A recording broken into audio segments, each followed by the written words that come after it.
Gervonta Davis is known to be one of boxing's most devastating knockout artists, building a super impressive record of 30 wins in 30 fights with 28 knockouts. But beyond that, it's now like the World Boxing Association lightweight champion is taking his boxing fierceness to his gym as he lost control in training and almost engaged in a brawl with his sparring partner. Strangely, Gervonta Davis has hardly taken a break after his win against Frank Martin. I guarantee that he touched the body, so.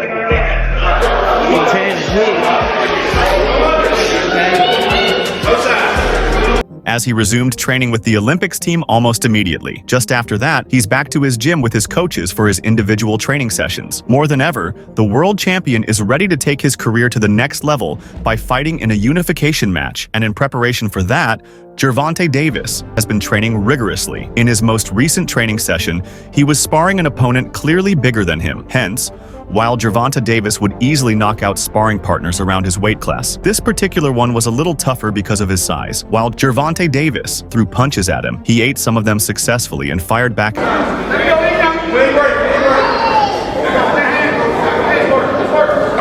Gervonta Davis. He was able to escape some of Gervonta Davis's punches and hit Tank with some good shots. It was at this point that the sparring session became a brawl. Once Tank was caught with a flurry of good shots, he became violent and launched at his sparring partner with fury. He went at him angrily and forcefully, and expectedly, his partner fired back as well, turning the ring into a mess. Immediately, Tank's coaches and other people in the gym got in to separate the pair. While that was successful, there was so much to fear about the kind of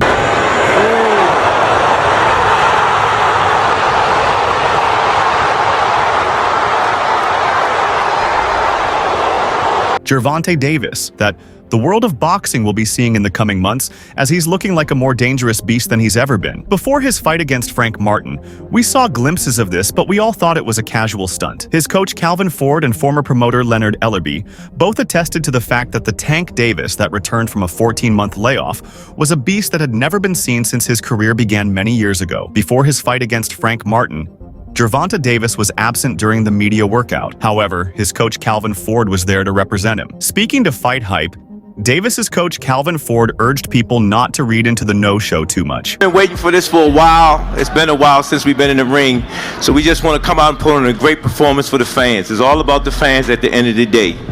Well, we hear in prize fighting especially that it's about momentum. And when it comes to Gervonta Davis, I don't think you can have more momentum than coming into this matchup because of what he was able to do, especially during last year's super fight against Ryan Garcia. I want to apologize to the fans, Ford said, killing the buzz that had built since the scheduled arrival started some 90 minutes earlier. He can't make it at this moment because he's been delayed, but he's gonna make it up to y'all on fight night. Trust what I'm saying to y'all. Y'all want to see this performance that he's going to put on for the fans. How long y'all been knowing Tank, man? I used to do the same thing y'all do. I stopped doing it. Let him just do what he does, because at the end of the day, that's what makes Tank. I don't know how his body is. You know, sometimes y'all gotta go to work. Do y'all feel like it all the time? We are getting ready to roll out to the world. Asked if he would make the press conference, Ford was optimistic. I've never seen Tank miss a press conference. Okay, for sure. Let's look at his stats. For sure. So, you know, again, but how many times y'all came here, y'all, he did, one time he did showed up in one. Let's look at history.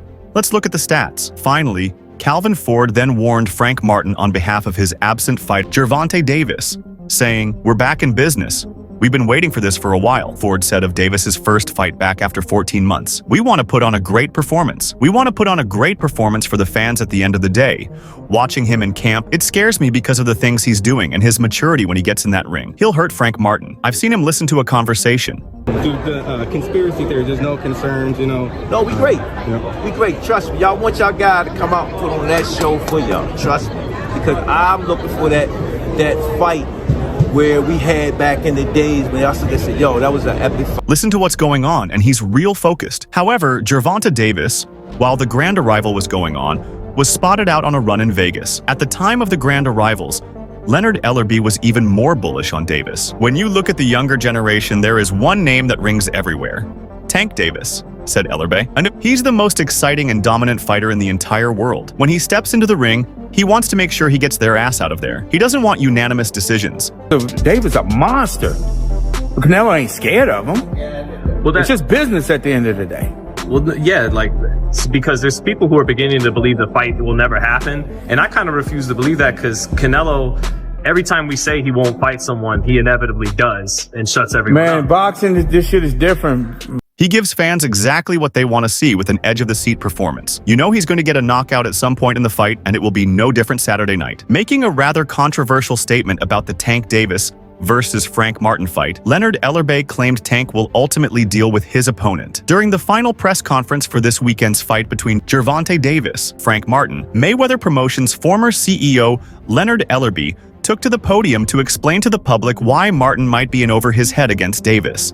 Two things that kind of stand out to me over the last week or so that's been said. Ellerbe said, he wasn't even professional yet, okay? So one thing about this boxing stuff, you can't skip steps. It's something we call experience. And you gain that over a period of time by fighting the top fighters and doing your thing. Again, I can't say enough. I personally think Frank Martin is a good fighter, but there's a difference between being good and being special. Everything that Frank Martin does is good, Tank does better. And come Saturday night, don't blink, because this could be over early. He's a phenomenal trainer. But let's be real. Let's be real. Okay, for starters, in 2017, do you know what Tank was doing? Tank became world champion. You know what Frank Martin was doing? However, Gervonta Davis was ready to unleash the brewing anger and frustration that saw him through his 14-month... Just let out that jab. He's got to get back on the jab. Oh, there's the jab and the left follow-up left from...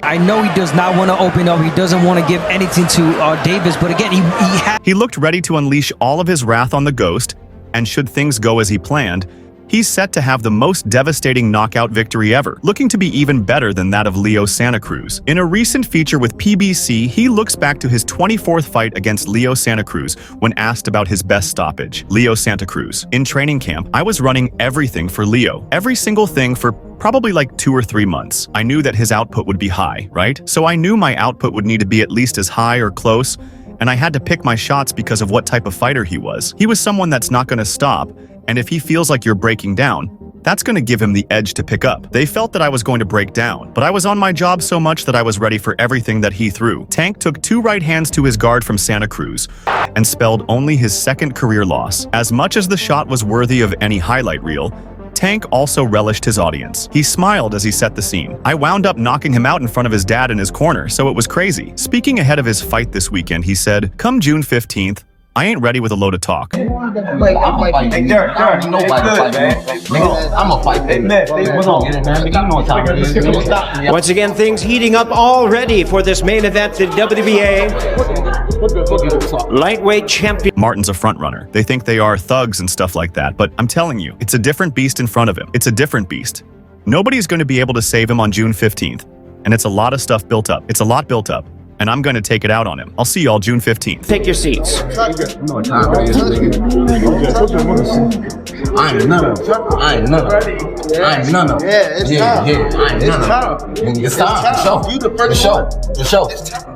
This will probably be my 2nd time fighting here, but I remember coming to watch Floyd versus Cotto, and I walked through the front door and I saw all the celebrities and things like that, mink coats on and things like that. I always wanted to be a part of something like this, so I'm just grateful to be in this position and also to be on this card with another young lion like myself and to give the fans what they want to see. Speaking at the press conference, the challenger Frank Martin said, "It's a blessing just to be here," said the challenger Martin, who sounded more relaxed. "It's a blessing just to get this type of opportunity to come here and show the world what I'm about. I've got to say, hats off. I appreciate Gervonta Davis for even taking the fight. I believe they messed up by taking the fight, but I do appreciate them giving me this opportunity to show the world what I'm about. I'm ready to go out and shock the world and do what I do. Do what people think I can't do. So it means everything to fight for a world title. I've been working for it. I've been the underdog in this since I started. From the beginning, I've been watching everything. I know how his nonsense walks. I'm going to touch his butt up. I know how he and his whole team walk." As for his next fight, Davis claims he is certainly not scared of the high-profile name, so it's no surprise to hear the recent rumors about him potentially fighting Shakur Stevenson. While most expect a very even fight, Davis's team doesn't believe that will be the case. Tank's trainer, Kenny Ellis, recently spoke about the potential fight and is adamant that Davis has something that Stevenson simply doesn't: power. It can't be 50-50 if Tank can punch and Shakur can't punch. Let's say Tank is behind. Down, you know what I mean? We here. You know, like I said once before, I appreciate Tank giving me this opportunity to come whoop his ass come June 15th. It's on, you know what I mean? He ain't been in there with nobody like me. I'm coming different. You know, when you say, Kyle, when you say push them buttons, I'm gonna push every button that he got on his ass. Every one, you know what I mean? Plan A don't work. We done worked on this game plan the whole training camp. Plan A don't work. Plan B, I ain't getting no success with plan B either. Plan C, oh shit. I know that fucking Doug is gonna break.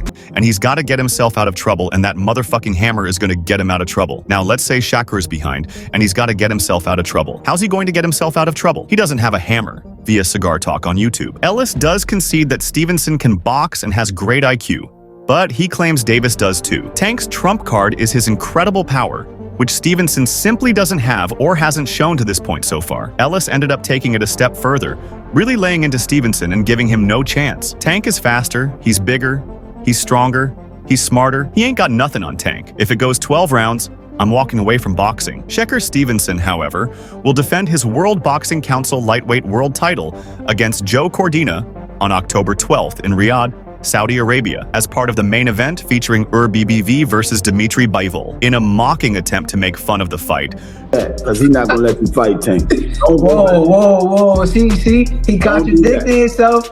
I'm telling Bill Kenny. Bob Bram is not going to let Bill Kenny, you contradicting yourself, Bill Kenny.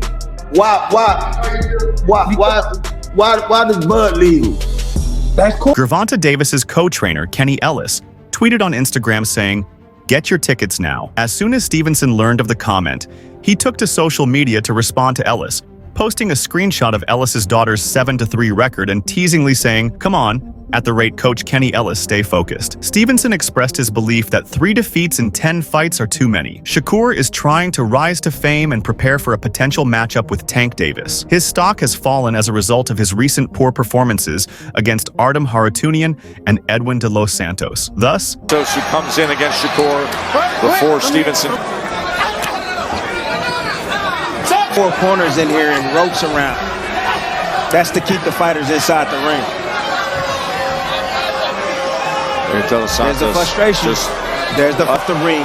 he wants to boost his popularity due to a recent 8th-round knockout loss to Anthony Cacace on May 18th. Shakur will not benefit in any way from defeating the 32-year-old former IBF super featherweight champion, Cordina. Boxing fans have already harshly criticized Shakur for selecting Cordina for several reasons. Whatever level of dominance Shakur achieves over Cordina, it will never compare to that of Cacace, who was all over him in that fight, punching and beating the living daylights out of him. Shakur doesn't fight in that manner, and he will probably use boxing to win in 12 rounds. Since Cordina hits too hard, Shakur can't risk battling the way Anthony Cacace did. He lacks bravery. Shakur is too risk-averse to fight in that manner, while Cacace took some heavy hits in that fight in exchange for knocking down Cordina in the 8th. Stevenson, who is 22 Neo and has 10 knockouts, will try to win the title for the second time. Last month, he successfully defended it via a unanimous decision over Artem Haratunian. Coming off his first career defeat, Cordina lost the International Boxing Federation's super featherweight world title to Anthony Cacace via technical knockout in the 8th round in May. I stopped 2 weeks ago. I just stopped going back and forth. But they grown men. They know if they want to fight or not. You know what I mean? All that back and forth bullshit. They ain't with that shit. It is what it is, you know? Just know it wasn't us.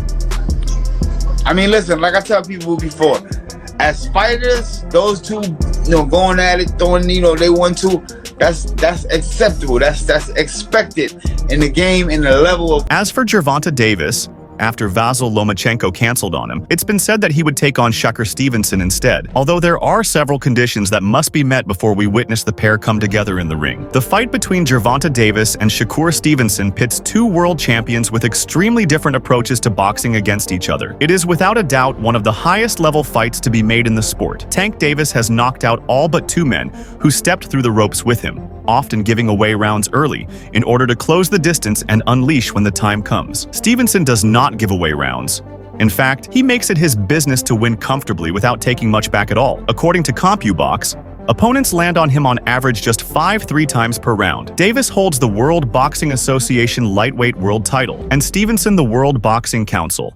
So the fact that it's a unification makes it all the more intriguing. When the latter split from Top Rank after a long promotional deal, fans thought there would be no obstacles in the way of making the bout happen. Especially when I know these guys are like my family, all of them. You know what I'm saying? Just different times and different places. Everybody got, you know what I'm saying? But these these guys are like my family, bro. So it's like, you know. But I gotta say one thing. When I talk, not saying you was talking about me, Zap. I don't make up no stories. But when I witness something, this shit is facts. And you know, I said some things recently. While Stevenson hasn't announced his next business move, he has been pictured with Riyadh Season's Turki Al-Sheikh, who is fast becoming the most influential man in the sport and will likely end up on his next event, perhaps through Eddie Hearn's Matchroom. However, in an interview with Mill City Boxing, Tank's co-trainer Kenny Ellis said linking up with the man from Saudi Arabia makes the fight less likely. For Shakur, Turki Al-Sheikh is more like protective custody, because Shakur doesn't need him to make that fight. And if he does go with him, he is not going to fight Tank. So it's like PBC for real, you know, in my opinion. Asked for the details as to why the fight wouldn't happen, especially given Al-Sheikh expressing that he is keen to work with Tank, Ellis wouldn't elaborate. I don't want to go all into it. That's just a way out, man. I wish Shakur the best with his next move. If he should fight Tank next year or this year, whenever they fight, I hope he's still undefeated. Keep the value of the fight. I believe we would still fight him if he loses, but is it still the same? Stevenson is expected to return later this year, with former super featherweight world champion Joe Cordina now the frontrunner to take the opposite corner. Davis's next dance partner is unknown, but he could be back in the ring in November.